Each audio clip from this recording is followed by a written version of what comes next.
یا ہر ولی۔ اللہ تبارک و تعالیٰ کی حمد و ثنا حضور سرور کائنات جان دو عالم نور مجسم شفیع معظم صلی اللہ علیہ وسلم کی عظیم بارگاہ گہربار میں ہدیہ درود و سلام پیش کرنے کے بعد نہایت ہی واجب الاحترام مقتدر سامعین کرام، آپ حضرات کے سامنے اللہ رب العزت کی لاریب و بیائب کتاب قرآن مجید برہان رشید سے آیہ مقدسہ تلاوت کرنے کا شرف حاصل کیا۔ اللہ رب العزت کی بارگاہ میں دعا ہے کہ رب ذوالجلال بوسیلہ سرور کائنات صلی اللہ علیہ وسلم مجھے اس آیہ مقدسہ کا صحیح مفہوم بیان کرنے کی توفیق عطا فرمائے اور تمام امت مسلمہ کو قرآنی تعلیمات کی روشنی میں اپنی زندگی بسر کرنے کی توفیق عطا فرمائے۔ عزیزان گرامی، اللہ تبارک و تعالی نے آیہ مقدسہ میں ارشاد فرمایا کہ اے محبوب آپ فرما دیجئے للمؤمنین، مومن مردوں کو۔ اے پیارے محبوب صلی اللہ علیہ وسلم، محبوب آپ فرما دیجئے ان مومنین کو کہ یہ اپنی نگاہوں کو جھکا کر رکھیں اور اپنی شرمگاہوں کی حفاظت کریں۔ ذالک ازکی لہم، نگاہوں کو جھکانا اور اپنی شرمگاہوں کی حفاظت کرنا یہ ان کے لیے سب سے زیادہ پاکیزہ ہے۔ ان اللہ خبیر بما یصنعون، اور یہ بات ذہن میں رکھیں کہ بے شک اللہ تبارک و تعالی جو کچھ یہ کرتے ہیں اس کی خبر رکھنے والا ہے۔ تو آیہ مقدسہ کے اندر اللہ تبارک و تعالی نے مومنین کو سب سے پہلے حکم ارشاد فرمایا کہ وہ اپنی نگاہوں کو جھکا کر رکھیں۔ تو حیا کے باب میں پہلا حکم جو دیا گیا وہ نگاہوں کو جھکانے کا ہے۔ اس کی وجہ یہ ہے کہ حضرت علامہ اقبال رحمۃ اللہ تعالی علیہ فرماتے ہیں کہ نگاہ پاک ہے تیری تو پاک ہے دل بھی، نگاہ پاک ہے تیری تو پاک ہے دل بھی، کیونکہ حق نے کیا ہے دل کو نگاہ کا پیرو۔ فرمایا کہ اگر نگاہ پاک ہے نا تو پھر دل بھی پاک ہے، اس لیے کہ جناب نگاہ جو ہے یہ پیر ہے اور دل جو ہے یہ مرید ہے۔ نگاہ کے تابع ہے دل کہ جیسے نگاہ دیکھے گی دل ویسے ہی سوچے گا۔ اور ایک بہترین قسم کی مفتی احمد یار خان نعیمی رحمۃ اللہ تعالی علیہ آپ نے ایک بہترین قسم کی مثال دی۔ آپ نے فرمایا کہ یہ جو نگاہ ہے یہ ایسے ہے جیسے کاریگر ہو، نگاہ کاریگر ہے اور یہ دل جو ہے یہ کارخانہ ہے اور دماغ جو ہے یہ دکان ہے اور اعضاء جو ہے یہ خریدار ہے۔ فرمایا جس وقت کاریگر کارخانے میں مال بناتا ہے، پھر کارخانے سے مال دکان میں آتا ہے تو پھر خریدار اس کو لیتے ہیں۔ فرمایا بالکل اسی طرح جب نگاہ جو ہے یہ گناہ کو دیکھتی ہے تو پھر دل کے اندر اس کے لیے پلاننگ شروع ہوتی ہے۔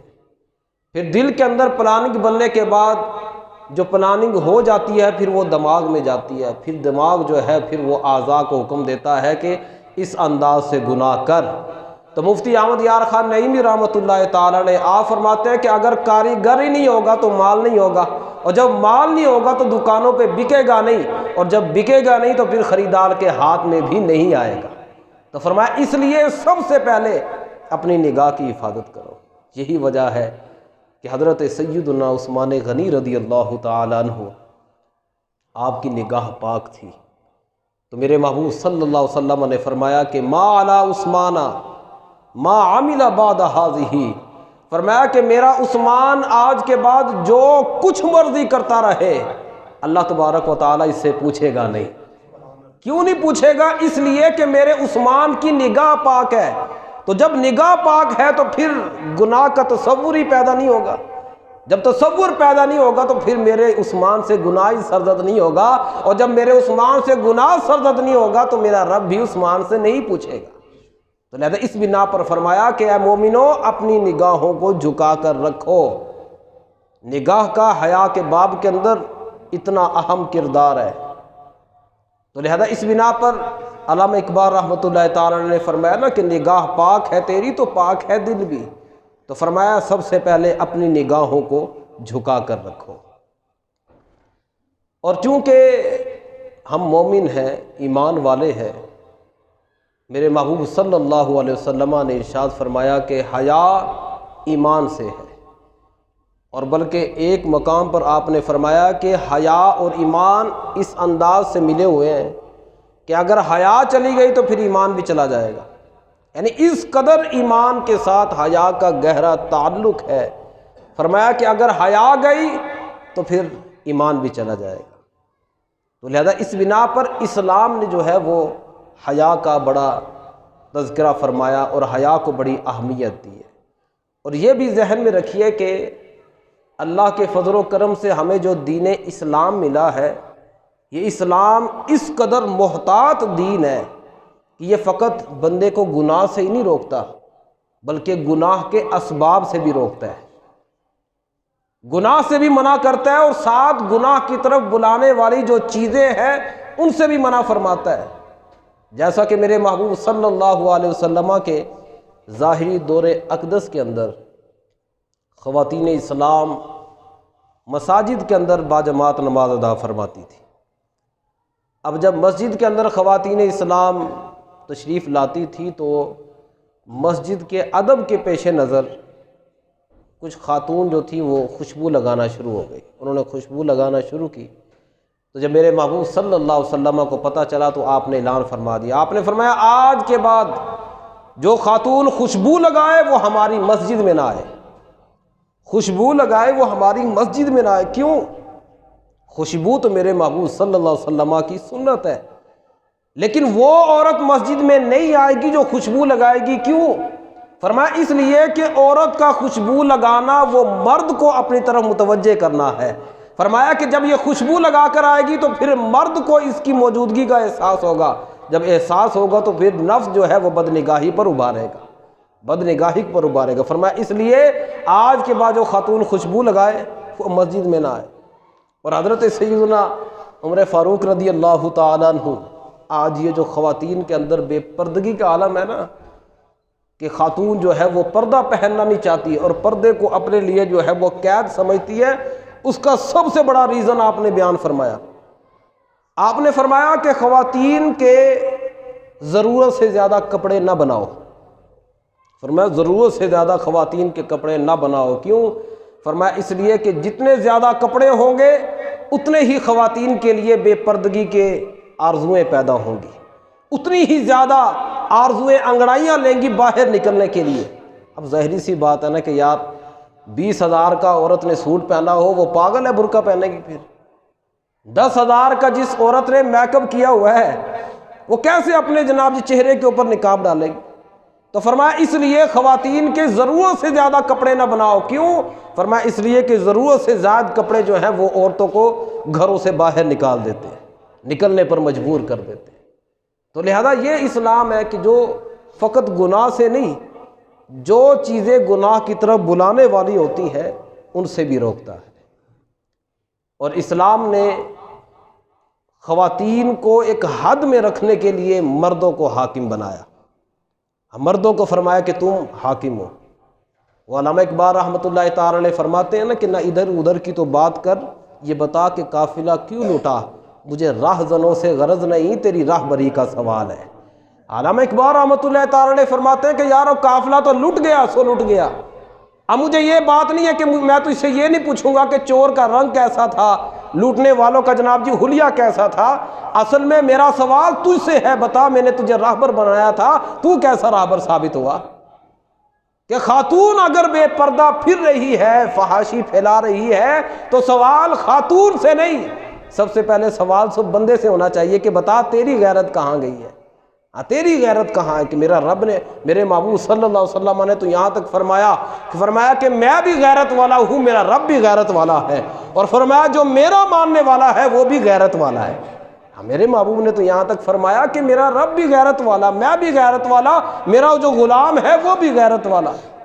تو سوال سب سے پہلے اس مرد سے ہے کہ بتا، جب رب نے تجھ کو حاکم بنایا تھا تو تیری حکومت کے اندر، گھر میں جو تیری حکومت تھی، اس کے ہوتے ہوئے عورت بے پردہ کیوں ہوئی؟ اس نے بے پردگی کیوں کی؟ اور پھر یاد رکھیے کہ جنت کی جو خوشبو ہے نا، وہ 500 سال کی مسافت سے پہلے محسوس ہونا شروع ہو جائے گی، سونگھی جائے گی۔ میرے محبوب صلی اللہ علیہ وسلم نے ان بدبخت خواتین کا ذکر فرمایا کچھ ایسی خواتین بدبخت ہوں گی کہ وہ جنت تو کیا، جنت کی خوشبو بھی نہ پا سکیں گی، جنت کی خوشبو بھی ان کو نہیں آئے گی۔ وہ کون سی ہیں؟ فرمایا کہ نساء کاسیات عاریات مائلات ممیلات۔ فرمایا کہ یہ وہ عورتیں ہوں گی جو لباس پہننے کے باوجود بھی ننگی ہوں گی۔ ایسا نہیں ہوگا کہ جناب ان کے بدنوں پر لباس نہیں ہوگا، لباس ہوگا لیکن پھر بھی وہ ننگی ہوں گی، اس لیے کہ لباس کہتے کسے ہیں؟ یا بنی آدم قد انزلنا علیکم لباسا یواری سوآتکم وریشا۔ فرمایا اے ابن آدم، ہم نے تمہارے اوپر لباس کو نازل کیا، کیوں؟ تاکہ تمہاری شرم والی جو چیزیں ہیں وہ چھپ جائیں۔ تو پتہ چلا کہ لباس وہ ہوتا ہے جو شرم والی چیزوں کو چھپا دے، اور جو شرم والی چیزوں کو نہ چھپائے، وہ چاہے کتنا قیمتی کیوں نہ ہو، اس کو لباس نہیں کہا جاتا۔ آج بتائیے نا کہ ہم مسلمان ہونے کے باوجود اسلامی ملک میں رہتے ہوئے بھی ہماری بچیوں کا وہ لباس ہوتا ہے کہ باپ بھی نگاہ اٹھا کر نہیں دیکھ سکتا، باپ بھی نگاہ بھر کر نہیں دیکھ سکتا، کہ جس انداز سے چست لباس پہنا جاتا ہے نا، اور جتنا باریک لباس پہنا جاتا ہے کہ ایک بھائی بھی اگر اپنی بہن کو ساتھ لے کر چلے تو وہ بھی نگاہیں جھکا کر چلتا ہے، وہ بھی نگاہیں جھکا کر چلتا ہے کہ یار میری بہن نے ایسا لباس پہنا ہے کہ لوگ دیکھ کر کیا باتیں کر رہے ہوں۔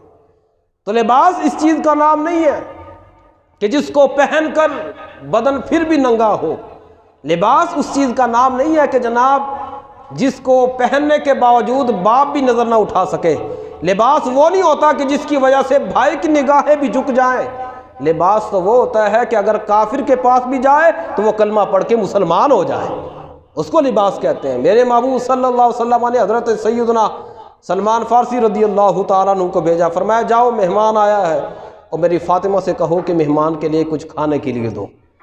تو حضرت سیدہ فاطمہ الزہرا سلام اللہ علیہا آپ کے پاس جب دروازہ کھٹکھٹایا تو آپ نے دروازے کے پیچھے سے پوچھا جی کون؟ آپ نے فرمایا کہ میں سلمان، حضور نے بھیجا ہے کہ گھر میں کچھ کھانے کے لیے ہے تو دیجئے۔ آپ نے فرمایا کہ میں تو خود 3 دن سے بھوکی ہوں۔ گھر میں کیا ہونا تھا کہ میں تو خود 3 دن سے بھوکی ہوں، لیکن آپ میرے گھر آئے اور بھیجا میرے محبوب نے، یہ کیسے ہو سکتا ہے کہ فاطمہ کے در سے آپ خالی چلے جائیں؟ فرمایا اب آپ خالی نہیں جائیں گے۔ آپ نے جناب اپنی جو چادر تھی نا، اپنی چادر کو طے کیا اور دیا، فرمایا کہ یہ فلاں یہودی کے پاس چلے جائیے اور اس سے کہیے کہ یہ چادر رکھ لے، اس کے بدلے جو ہے وہ جو دے دے ہمیں، قرض کے طور پر جو دے دے۔ تو جس وقت حضرت سیدہ فاطمہ الزہرا سلام اللہ علیہا کی چادر لے کر حضرت سیدنا سلمان فارسی رضی اللہ تعالیٰ عنہ گئے نا، تو آپ نے جا کر یہودی کو یہ چادر دکھائی۔ اس نے پوچھا، کہنے لگا یہ چادر کس کی ہے؟ آپ نے فرمایا سیدہ فاطمہ الزہرا سلام اللہ علیہا کی ہے۔ جب اس نے اس چادر کو دیکھا تو پڑھنے لگا لا الہ الا اللہ محمد رسول اللہ۔ لباس تو اس چیز کا نام ہے نا، وہ کون سا لباس ہوا کہ جس کے پہننے سے میرا باپ بھی شرمندہ ہو، میرا بھائی بھی شرمندہ ہو؟ لباس تو وہ ہے کہ جس کو دیکھ کر کافر بھی کلمہ پڑھ کے مسلمان ہو جائے، وہ بھی کلمہ پڑھنے پر مجبور ہو جائے۔ اعلیٰ حضرت رحمۃ اللہ تعالی فرماتے ہیں نا کہ جن کا آنچل نہ دیکھا مہ و مہر نے، اس ردائے نزاہت پہ لاکھوں سلام۔ وہ چادر ایسے نہیں تھی، یہ وہ چادر تھی اور اس ہستی کے جناب سر پر تھی کہ جن کے سر کے بال سورج اور چاند نے بھی نہیں دیکھے ہوئے تھے۔ تو یہ مطلب کہ مسلم عورت کے نزدیک پردے کتنی اہمیت ہونی چاہیے۔ آج خواتین بات کرتی ہیں جناب یہ ہمیں مرد جو ہے وہ نگاہیں پھاڑ پھاڑ کر دیکھتے ہیں، وہ جناب جی مرد ہمارے ساتھ یہ کرتے ہیں، ہماری بچیاں لٹ گئی تو فلاں ہو گیا فلاں ہو گیا، کہ یہ رونا رونے سے پہلے اے میری بہن اور میری ماں بتا تو صحیح کہ تو نے خود اور اپنی بچی کو لباس کون سا پہنایا تھا؟ مطلب کہ 1 کلو گوشت لینے کے لیے تو بچے کو بھیجے تو کہے کہ بیٹا شاپر بھی کالا ہونا چاہیے اور ساتھ اخبار میں ڈھکا ہوا ہونا چاہیے، کیوں جی؟ تاکہ کسی کی نظر نہ لگ جائے، کہ مطلب کہ 1 کلو گوشت کو نظر لگنے کا ڈر ہے، اور جوان سالہ بیٹی کو جناب یہ بغیر نقاب کے بغیر حجاب کے بھیج دیا، تو مطلب وہاں پر 1 کلو کی اہمیت ہے، بیٹی کی اہمیت کوئی نہیں۔ کہ تیرا جو رونا تھا کہ جناب جی لوگ ہمیں نظریں پھاڑ پھاڑ کر دیکھتے ہیں، کہ جناب پھر تو نے لباس ایسا پہنا ہی کیوں ہے کہ لوگ تیری طرف متوجہ ہوئے، لوگوں کی توجہ تیری طرف ہوئی۔ اور مطلب کہ حد یہ ہے کہ اس وقت تو لباس پر لباس ہونے کی ضرورت ہے جی۔ اس وقت جو ہے وہ جو برقعے پہننے جاتے ہیں ان کا بھی وہ مقصد نہیں ہے جو ہونا چاہیے۔ برقع پہننے کا مقصد یہ ہوتا ہے کہ جناب خاتون جو ہے اس کی زیب و زینت جو ہے وہ صرف گھر والے دیکھ سکے، باہر والوں کو پتہ ہی نہ چلے، اس کو برقع کہا جاتا ہے۔ اور برقعے کا مقصد یہ تھا کہ لوگوں کی توجہ اس طرف نہ ہو۔ اور آج کل تو وہ برقعے جناب جی چلے ہوئے ہیں کہ جو چست ہوتے ہیں، بدنوں کے ساتھ لپٹے ہوتے ہیں، مطلب کہ جو کام جو تھا وہ حوض کے پجاریوں کا بغیر برقعے کے ہونا تھا، وہ برقعے کو پہن کر بھی جناب ان کی حوض پوری ہو رہی۔ اور جو جناب جی جنہوں نے شرمندہ ہونا تھا وہ تو ویسے ہی شرمندہ، برقع پہننے کے باوجود بھی شرمندگی کا اظہار کرتے ہیں، تو کیا وہ برقع کیا ہوا؟ پھر وہ پردہ تو نہ ہوا۔ تو لہذا اس بنا پر برقعے کا مقصد یہ ہوتا ہے، پردہ اس چیز کو کہتے ہیں کہ عورت کی زیب و زینت چھپی ہوئی ہو، اس کو صرف گھر کے علاوہ اور کوئی دیکھ ہی نہ سکے، ایسا برقع ہونا چاہیے۔ ہم نے دیکھا نہیں سونارے کی دکان پر کیا ہوتا ہے، سونا ہوتا ہے یا چاندی ہوتا ہے؟ ہاں سونا اور چاندی اس کی دکان پر ہوتی ہے، پر کبھی کسی نے دیکھا کہ سونارے کی دکان کے باہر سونے کے تالے لگے ہو؟ یعنی دکان سونارے کی ہوتی ہے، اس کے پاس سونا بھی ہے چاندی بھی ہے، پر تالے باہر لوہے کے لگے ہوتے ہیں۔ کیوں؟ اس لیے کہ جناب اگر تالے باہر سونے کے لگا دیے پھر چور کو اندر جانے کی ضرورت ہی کیا ہے؟ وہ تو وہ تالوں سے جناب اپنا کام پورا کر لے گا۔ تو لہذا اگر برقع ہی میرا ایسا ہوا کہ جو جسم کے اعضاء اور اس کی ساخت کو واضح کر رہا ہے، تو لہذا اس برقع پہننے کا فائدہ ہی کیا ہے؟ کیا فائدہ اس برقع پہننے کا؟ تو لہذا اس بنا پر خواتین کے جو ہے ان کو اپنے پردے کے بارے میں بڑی احتیاط کرنی چاہیے۔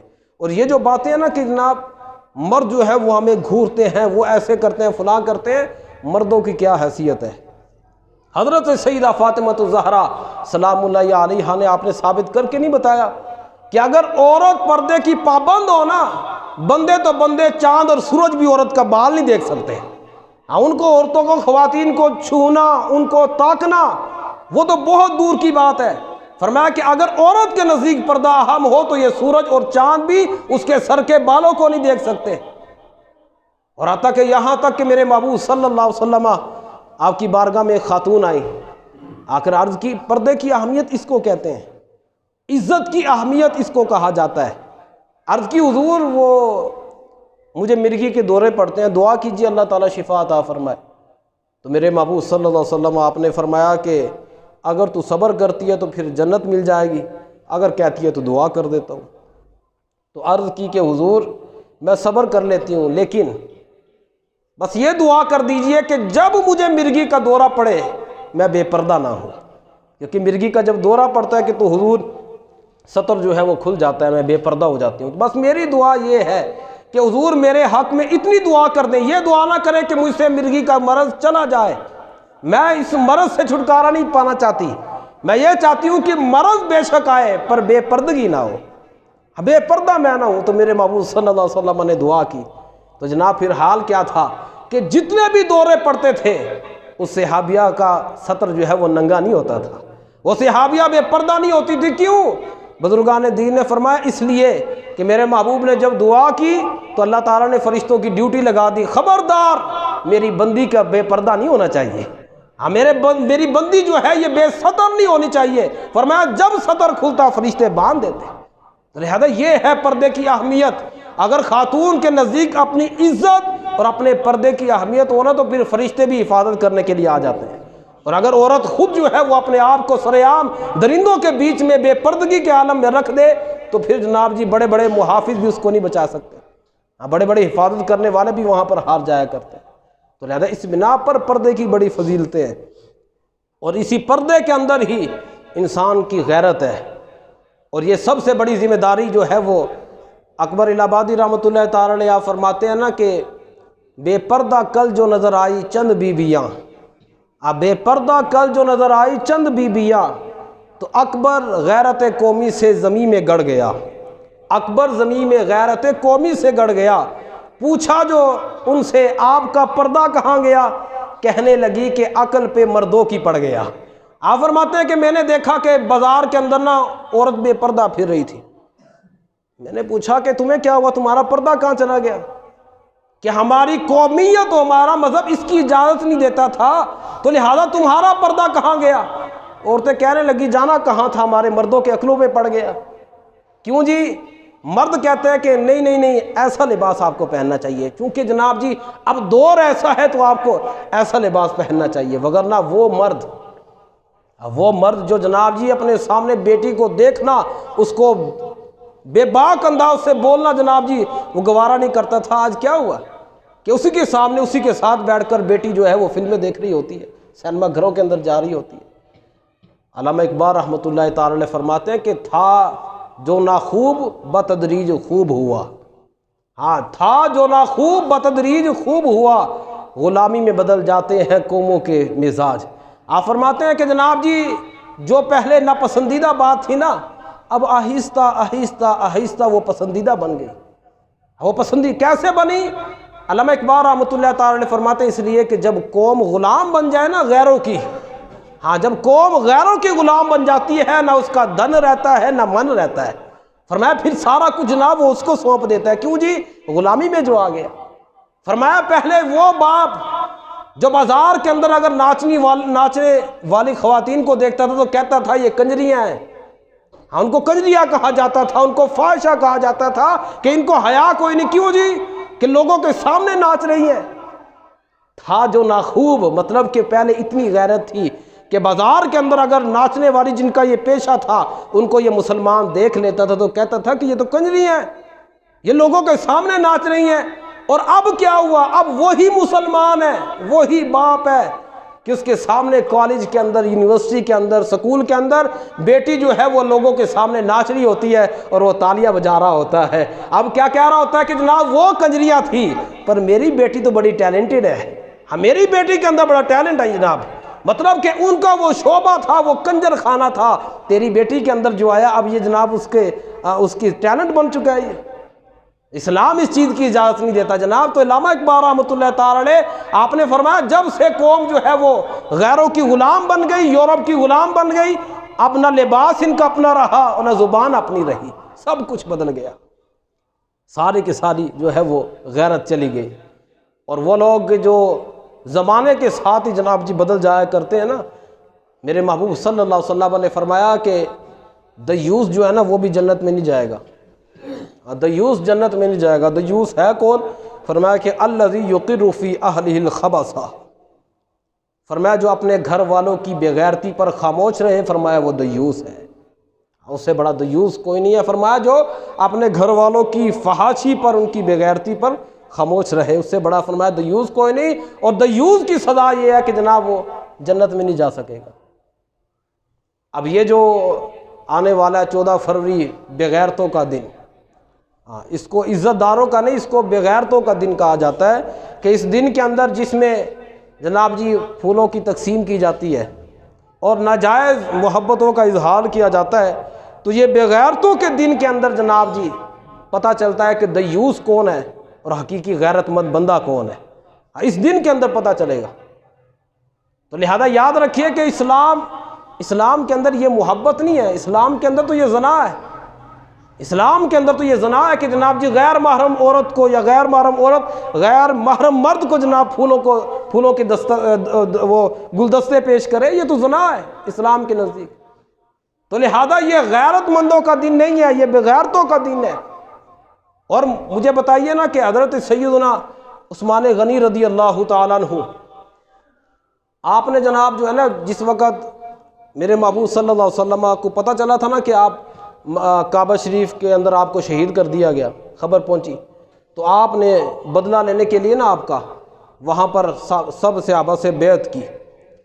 اب جب بیعت کی گئی جناب جی، سب کے ہاتھ رکھے گئے، تو میرے محبوب صلی اللہ علیہ وسلم نے اپنا ہاتھ مبارک اوپر رکھ کر صرف ایک مرتبہ یہ فرمایا، آپ نے فرمایا یہ میرے عثمان کا ہاتھ ہے، آپ نے فرمایا یہ میرے عثمان کا ہاتھ ہے۔ تو حضرت عثمان غنی رضی اللہ تعالیٰ عنہ نے ساری زندگی اس ہاتھ سے نہ کبھی ناک صاف کیا، نہ کبھی جوتا اٹھایا، پوچھا کیوں؟ فرمایا اس لیے کہ بے شک میرا ہاتھ وہاں پر موجود نہیں تھا، لیکن اپنے ہاتھ کو میرے محبوب نے فرمایا کہ یہ عثمان کا ہاتھ ہے، فرمایا اور میرے محبوب نے اتنی عزت دی، تو یہ کیسے ہو سکتا ہے کہ جس ہاتھ کو میرے محبوب اپنا ہاتھ فرمائے میں اسے جوتا اٹھاؤں، میں اسے ناک صاف کروں؟ یہ کیسے ہو سکتا ہے؟ اب مجھے بتائیے ایمان سے یارو کہ جناب حضرت عثمان غنی رضی اللہ تعالیٰ عنہ آپ کے بارے میں میرے محبوب نے اپنے ہاتھ کو فرمایا کہ یہ میرے عثمان کا ہاتھ ہے، آپ جوتی اٹھانا بھی گوارا نہیں کرتے۔ مجھے بتائیے کہ ہمیں تو میرے محبوب نے فرمایا میرا امتی، ہمارے بارے میں تو میرے محبوب نے فرمایا ہمارا امتی، یہ میرا امتی، یہ میرا غلام۔ بتاؤ نا ہماری غیرت اس وقت کہاں چلی گئی جس وقت میں پھول دے رہا ہوں گا، اور اس وقت قیامت کے دن میرے محبوب کو ہم کیا منہ دکھائیں گے کہ میرا محبوب فرمائے گا او ظالم، میں تو کہتا رہا میرا امتی، اور میرا امتی ہو کر تو یہ کام کرتا رہا۔ تو غیرت سے مر نہیں گیا کہ جن ہاتھوں کو تو میرے محبوب کے نام پر آنے پر چومتا ہے انہی ہاتھوں سے غیر محرم کو پھول دیتا ہے۔ یعنی کتنی شرم والی بات ہے یار، کتنی شرم والی بات ہے۔ اور یاد رکھیے کہ جناب غیرت اس چیز کا نام نہیں ہے، ہاں یہ غیرت اس چیز کا نام نہیں ہے کہ میں جناب جی باہر کسی لڑکی کو پھول دے کر آ گیا اور بڑے جناب جی میرے تو چال چلن ہی بدلے ہوئے ہیں، کیوں جناب جی آج پھول دے کر آیا ہوں۔ جب گھر پہنچا تو دیکھا کہ جناب بہن کے ہاتھ میں پھول تھا، لو جی فیر کر کے غیرت کے نام پر مار دیا۔ کیوں جی؟ تیری جرت، ہاں تیری جرت، مطلب کہ تیری جرت ہو سکتی ہے، اس کی جرت نہیں ہو سکتی۔ وہ جناب کسی نے کیا خوب کہا تھا نا کہ اپنے دامن کے لیے خود خار چنے تو نے، اب یہ چبھتے ہیں تو شکایت کیا ہے؟ کہ جب بہن کے سامنے تو جب پھول لے کر ایک لڑکی کو دینے جا رہا ہے تو کیا خیال ہے کہ تیری بہن رابعہ بصری بنے گی؟ جب جس کا بھائی جو ہے اتنا عیاش ہوگا وہ کہے گا کہ اگر تیری مرضی چل سکتی ہے تو میری مرضی کیوں نہیں؟ اگر تیرا دیا ہوا پھول حلال ہے تو بھی تیری بہن کو دیا ہوا پھول حرام کیوں ہو گیا جی؟ اور یاد رکھیے کہ یہ دنیا گول ہے، یہ گھومتی ہے، چکر وہیں آ کر ختم ہوتا ہے۔ میرے محبوب صلی اللہ علیہ وسلم نے فرما دیا نا کہ جو جیسا کرے گا ویسا بھرے گا۔ ہاں آپ نے فرمایا کہ خود پاک رہو، تمہارے گھر والے بھی پاک رہیں گے، تمہارے گھر والے بھی پاک رہیں گے۔ اگر بندہ خود پلیت ہو اور آ کر جناب بہن سے کہے کہ تو پاک باز کیوں نہیں بنی، فرمایا ایسا نہیں ہوا کرتا۔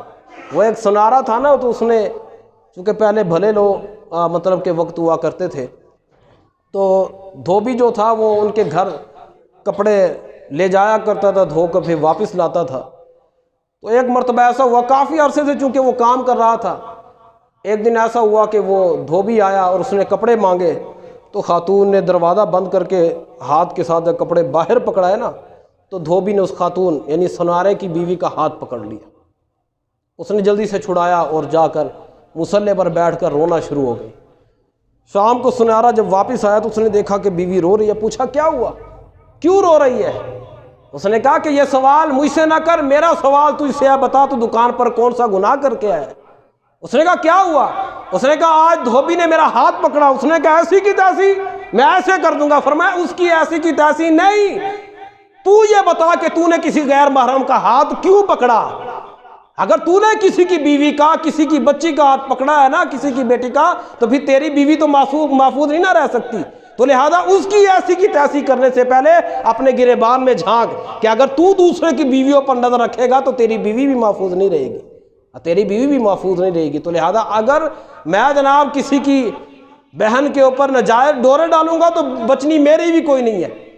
وہ شاعر نے کہا تھا نا کہ غیرت زدہ تو ڈوب گیا ایک بوند میں، غیرت زدہ تو ڈوب گیا ایک بوند میں، بے غیرتوں کو کوئی سمندر ہی نہ ملا۔ اور شاعر کہتا ہے کہ جناب جو غیرت مند ہے وہ تو بس یہی سوچ کر ہی جناب جی بس کر دیتا ہے کہ یار یہ بے غیرتوں کا دن ہے، یار اگر میں نے یہ کیا تو پھر میری بہن یا میرے گھر والوں کے ساتھ کیا ہوگا۔ اور فرمایا بے غیرتوں کے سامنے، بے غیرت پتہ کیا کہتے ہیں؟ ساڑی تو بہن ہی کوئی نہیں۔ وہ کہتے ہیں جناب میری تو بہن ہی کوئی نہیں ہے۔ تو بھائی اگر تیری بہن نہیں ہے ماں تو ہے، ہاں آنے والے وقتوں میں بیوی تو ہوگی، اور بیوی کے بعد جناب آنے والے وقتوں میں بیٹی تو ہوگی نا۔ تو لہذا اس بنا پر یاد رکھیے وَتِلْكَ الْأَيَّامُ نُدَاوِلُهَا بَيْنَ النَّاسِ، میرے رب نے فرمایا ہم دنوں کو ایسے گھماتے ہیں، لوگوں کے درمیان ہم دنوں کو گھماتے رہتے ہیں۔ تو لہذا اس بنا پر خدا کے انتقام سے بچنا ہے تو پھر یہ کام نہ کرنا۔ اور پھر ہمارے بھولے بھالے لوگ جو ہے نا وہ اس دن پتہ کیا کرتے ہیں، وہ کہتے ہیں جناب جی ہم نا پھول لے کر جا رہے ہیں، ہم اپنی بیوی کو نہیں، ہم ان کو لڑکی کو نہیں دیں گے جا کر، ہم تو اپنی بیوی کے لیے لے کر جا رہے ہیں، ہم جناب اپنی ماں کو دے کر ویلنٹائن ڈے منائیں گے۔ او بھائی تم گندگی سے گندگی صاف کرنا چاہتے ہو، مطلب کہ کپڑے پر اگر گندگی لگی ہے اس کو پانی کے ساتھ دھو، بجائے اس کے کہ جناب گندگی لگی ہو اور گندگی اٹھا کر کیوں جی میں جناب جی گندگی صاف کر رہا ہوں۔ اور بھائی جب پتہ ہے کہ یہ دن بے غیرتوں کا ہے، کیا تو یہ پھول کسی اور دن میں دینا یاد نہیں آئے گا؟ کسی اور دن میں نہیں تو پھول جا کر دے سکتا۔ اور دوسری بات یہ ہے کہ میں اپنی بیوی کے لیے ماں کے لیے پھول لے کر جا رہا ہوں تو یہ مجھے پتا ہے، پر آپ کو تو نہیں نا پتا، آپ کو تو نہیں پتا کہ کس کے لے کر جا رہا ہے، تو دیکھنے والا یہی کہے گا وہ بے غیرت جا رہا ہے، وہ بے غیرت جناب جی، وہ خناس جناب جا رہا ہے۔ اب کسی کو یہ نہیں پتا کہ میں اپنی ماں کے لیے لے کر جا رہا ہوں یا بیوی کے لیے۔ تو بھائی بیوی اور ماں کے لیے کوئی محبت کے لیے کوئی دن نہیں ہوا کرتا، وہ تو صبح و شام کیا ساری زندگی محبت کے جناب محتاج ہیں اور محبت کے حقدار ہیں۔ تو لہذا اس بنا پر کسی بغیرتی والے دن کے اندر ایسے ان سے محبت کا اظہار کرتے ہوئے خود کو بغیرتوں کی فہرست میں شامل نہ کر لینا۔ تو لہذا اس بنا پر جناب ہماری مائیں اور بہنیں اور بیٹیوں کو سمجھنا چاہیے کہ جو پردہ ان کے سروں پر ہے یہ کوئی جناب جی ان پر بوجھ نہیں ہے، یہ بوجھ کوئی نہیں ہے۔ اب دیکھیے نا کہ اسلام کتنی عزت کا خیال رکھتا ہے۔ مردوں کو جناب کفن 3 کپڑوں میں دیا جاتا ہے، اب وہی 3 کپڑوں میں اگر عورت کو کفن دیا جائے تو بالکل پیک، کوئی بے ستری نہیں ہوگی، کوئی بے پردگی نہیں ہوگی۔ لیکن نہیں، اس کے باوجود اسلام نے کہا کہ مردوں کو 3 دینے ہیں اور خواتین کو 5 کپڑے دینے ہیں۔ کیوں؟ اس لیے کہ خواتین نے فرشتوں کا سامنا کرنا ہے، خواتین نے فرشتوں کا سامنا کرنا ہے۔ تو میری ماؤں بہنوں جو 2 کپڑوں کو بھی بوجھ محسوس کرتی ہو تو بتاؤ قبر کے اندر 5 کپڑے کیسے گوارا کرو گی، کیسے برداشت کرو گی؟ تو لہذا اس بنا پر اگر ہم چاہتے ہیں کہ ہمارے گھر والے قبر میں راحت پائیں تو آج ہی 5 کپڑے پہناؤ، آج اس قدر لباس پہناؤ کہ جناب وہ قبر کا بوجھ جو ہے وہ برداشت کر سکے۔ اور ان کو بتائیں کہ اسلام تو فرشتوں سے بھی حیا کرنا سکھاتا ہے، چاہے کہ مردوں سے، غیر محارم سے۔ تو لہذا اس بنا پر جناب اپنے گھر والوں کو بتائیں، اپنی بچیوں کو بتائیں کہ بیٹا فلاں اسی کے اندر ہے۔ اور یہ جو لوگ تہذیب کا جناب ہمیں شربت پلاتے ہیں کہ تہذیب کا تقاضا یہ ہے، وہ جناب یہ دنیا چاند پہ پہنچ گئی تسی تھے ہی، اور بھائی کون چاند پہ پہنچا ہے؟ اگر ننگے ہونے سے بندہ چاند پہ پہنچتا ہے تو پھر جناب سب سے پہلے کھوتے کو جانا چاہیے، اور سب سے پہلے پھر کتے کو جناب جانا چاہیے، وہ تو بالکل لباس پہنتے کوئی نہیں، پھر جانوروں کو چاند پہ جانا چاہیے۔ تو اگر بے لباسی کو ترقی کہا جاتا ہے، اگر بے پردگی کو جناب چاند پہ جانا کہا جاتا ہے، تو پھر سب سے پہلے ان جانوروں کو جناب چاند پہ پہنچنا چاہیے تھا۔ لہذا اس بنا پر یہ تہذیب کا فقط ایک شربت ہے جو ہمیں پلا کر جو ہے نا وہ ہمیں ہمارے ایمان سے فارغ کیا جا رہا ہے۔ یہ جو خواتین جو جناب جی لبرل قسم کی میرا جسم میری مرضی والے نکلی تھی، انہوں نے ایسے اسلام کے بارے میں بات نہیں کر دی۔ انہوں نے میرے محبوب نے جو فرمایا نا کہ حیا اور ایمان ایسے جڑے ہوئے ہیں، حیا گئی تو ایمان بھی گیا۔ تو جناب وہ پہلے ان کی حیا گئی، پھر بعد میں جا کر انہوں نے بکواسیں کی، پھر جا کر اسلام کے بارے میں انہوں نے باتیں کی۔ اور یاد رکھیے کہ یہ جو عورتوں کے حقوق کے بارے میں جو باتیں کرتی ہیں کہ جناب یہ ان پر زبردستی ہے تو فلاں فلاں، وہ آج کیوں نہیں بولتی؟ جب بھارت کے اندر جناب جو ہے انڈیا کے اندر ایک مسلم لڑکی جو ہے یا مسلم خواتین کے حجاب پر پابندی لگی ہے، آج کیوں نہیں بولتی؟ کیا وہ عورتیں نہیں ہیں؟ جب تمہارا نعرہ یہ تھا کہ میرا جسم میری مرضی، تو کیا ان مسلمان عورتوں کا جسم ان کی مرضی کوئی نہیں؟ مطلب تو یہ چاہتی ہے کہ پاکستان میں رہ کر تو ننگی پھرے تو تیری مرضی ہونی چاہیے، اور وہاں پر وہ جناب جی پردہ پہنے، کیا ان کی مرضی کوئی نہیں؟ پر نہیں بولا جائے گا۔ کیوں؟ اس لیے کہ یہود و نصارہ کا مقصد یہ ہے ہی نہیں کہ میرا جسم میری مرضی، نہ یہود و نصارہ کا مقصد تو یہ ہے کہ معاذ اللہ ثم معاذ اللہ مسلمانوں کے اندر لباس نام کی کوئی چیز ہی نہ رہے۔ شیطان نے سب سے پہلے کیا کیا تھا؟ حضرت آدم علیہ السلام اور حضرت اماں حوا جب آپ نے وہ دانے کو چکھا تھا، سب سے پہلے ہوا کیا تھا؟ سب سے پہلے آپ کا ستر ننگا ہو گیا تھا۔ شیطان کا مقصد یہ کوئی نہیں تھا کہ جناب جی دانا کھلا دو جناب جی، بس مقصد یہ کوئی نہیں تھا. شیطان کا مقصد یہ تھا کہ جناب حضرت آدم علیہ السلام اور حضرت اماں حوا کو بے پردہ کر دیا جائے. تو جو کام شیطان نے کیا تھا آج وہی کام شیطان کی اولاد کرتی ہے. وہ کہتی ہے کہ مسلمان سے ہمیں کوئی خطرہ نہیں، بس کیا مسلمان کو بے پردہ کر دو، ہم مسلمان کو جناب جی بے غیرت کر دو. جب غیرت چلی گئی، علامہ اقبال رحمۃ اللہ تعالی نے فرماتے ہیں نا کہ غیرت بڑی چیز ہے جہان تگدوں میں، پہناتی ہے درویش کو تاج سر داراں. صحابہ کرام علیہم رضوان جو ہے وہ جدی پشتی امیر کوئی نہیں تھے. جدی پشتی امیر کوئی نہیں تھے جناب. حضرت جناب جی ابو بکر صدیق رضی اللہ تعالیٰ عنہ یا دیگر صحابہ جو تھے وہ بادشاہ بنتے نہیں آئے تھے، لیکن یہ درویش جو ہے یہ بادشاہ کیسے بنے؟ غیرت کے بل بوتے پہ بنے، غیرت کے بل بوتے پہ بنے. اور ہم جو پیٹا کرتے تھے نا کشمیر کے بارے میں، مسلمانوں کو کہتے تھے مسلم ممالک کو، چلو یار نکلو جہاد کے لیے نکلو، قدم بڑھانا آپ کا کام ہے، اللہ کی مدد آ جانی ہے. خدا کی قسم وہ انڈیا کے اندر اس مسلمان بہن نے کر کے دکھا دیا ہے. اگر آج بھی مسلم ممالک جو ہے وہ مظلوم مسلمانوں کے لیے نہیں نہ کھڑے ہوتے تو سمجھ جائے کہ پھر مسلمانوں کی غیرت باقی کوئی نہیں ہے. کہ مطلب کہ اس قدر بھیڑیوں کے اندر، اس قدر ہندوؤں کے اندر جو اتنا جناب جی تشدد کے اندر تیار ہوئے بیٹھے ہیں کہ جناب مسلمانوں کو دیکھنا گوارا نہیں کرتے. ان کے لشکر کے اندر ایک اکیلی عورت، ایک اکیلی لڑکی جو ہے وہ اللہ اکبر کی صدائیں بلند کرتی چلی گئی. تو کون سی پاور تھی اس کے پاس، کون سی طاقت تھی؟ علامہ اقبال رحمۃ اللہ تعالی علیہ فرماتے ہیں مسلمان بازو تیرا توحید کی قوت سے قوی ہے، بازو تیرا توحید کی قوت سے قوی ہے، اسلام تیرا دیس ہے اور تو مصطفی ہے. تجھے پتہ کوئی نہیں تو ان کا وارث ہے جو 313 ہو کر ہزاروں کے پرخچے اڑا دیتے تھے. تو ان کے وارث ہے کہ جناب جو اکیلے جو ہے وہ ہزاروں کو ناک و چنے تبوا دیتے تھے. تجھے پتہ کوئی نہیں تو مصطفی ہے. تو لہذا اس بنا پر اس لڑکی نے بتایا، اس بہن نے بتایا مسلمانوں تم صرف کشمیر کے لیے قدم بڑھاؤ، ہاں قدم بڑھاؤ. تم قدم بڑھانا تمہارا کام ہے. یہود تم اسلحے کی بات کرتے ہو تو نعرہ تکبیر سے بھی ڈر جایا کرتے ہیں. ان کی حیثیت تو نعرہ تکبیر کے سامنے کچھ بھی نہیں ہے. وہ جب بنو قریظہ کا مسئلہ بنا نا تو میرے محبوب صلی اللہ علیہ وسلم آپ غزوہ خندق سے جب واپس آئے، ابھی تک صحابہ کرام علیہم رضوان نے گھروں میں بیٹھ کر کھانا نہیں کھایا، ابھی تک کسی نے اسلحہ نہیں اتارا. اتنے میں حضرت جبریل امی علیہ السلام پھر آگے فرمایا کہ حضور چلیے بنو قریظہ سے جنگ کرنے چلتے ہیں. تو میرے محبوب صلی اللہ علیہ وسلم آپ نے فرمایا جبریل ابھی جانا ہے؟ کہ مطلب کہ اتنے دن ہم اتنی سختیوں کے عالم میں خندق کھودتے رہے ہیں، اس قدر میرے صحابہ تھکے ہوئے ہیں، آرام بھی نہیں کیا، تو ابھی جانا ہے؟ تو حضرت جبریل امی علیہ السلام عرض کی یا رسول اللہ صلی اللہ علیہ وسلم جی ابھی جانا ہے. عرض کی حضور صرف آپ کے غلاموں نے چلنا ہے، باقی قلعوں کو تو ہم نے ہلانا ہے.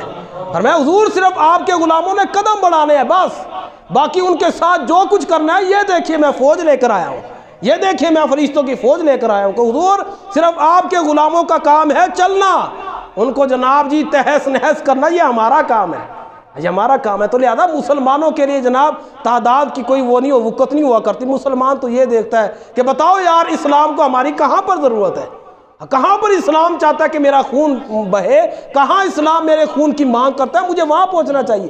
تو لہذا اس بنا پر سلام اس بچی کو، اور جناب اس کو تو سلام ہے ہی، اور 21 توپوں کی سلامی ہماری ان پاکستانی بہنوں کو، ان بچیوں کو.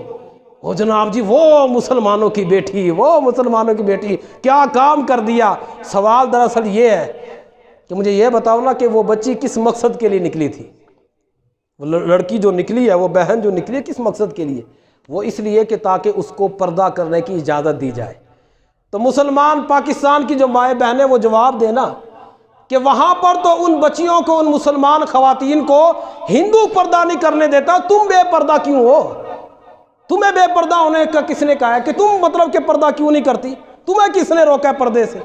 تو یہ ہے جناب یہ ڈبل سٹینڈرڈ، ہماری ڈبل سوچ ہے، ڈبل مائنڈ ہے ہمارا کہ جناب جی اس کو بھی سلام ہے اور اس کو بھی سلام ہے. یہ تو سوچو کہ اس کا کاز کیا؟ اس کا کاز یہ ہے کہ ہم مر جائیں گی، لٹ جائیں گی، پر اپنے بدن کو بے پردہ نہیں کریں گی. اور یہاں پر ہمارے پاکستانی خواتین جو ہے ان پر نہ کوئی زور ہے نہ جبر ہے، یہ ویسے ہی آرام مفت کے اندر جناب جی بے پردہ ہو کر پھر رہی ہیں. اور اس کی ایک بڑی وجہ اور بھی ہے.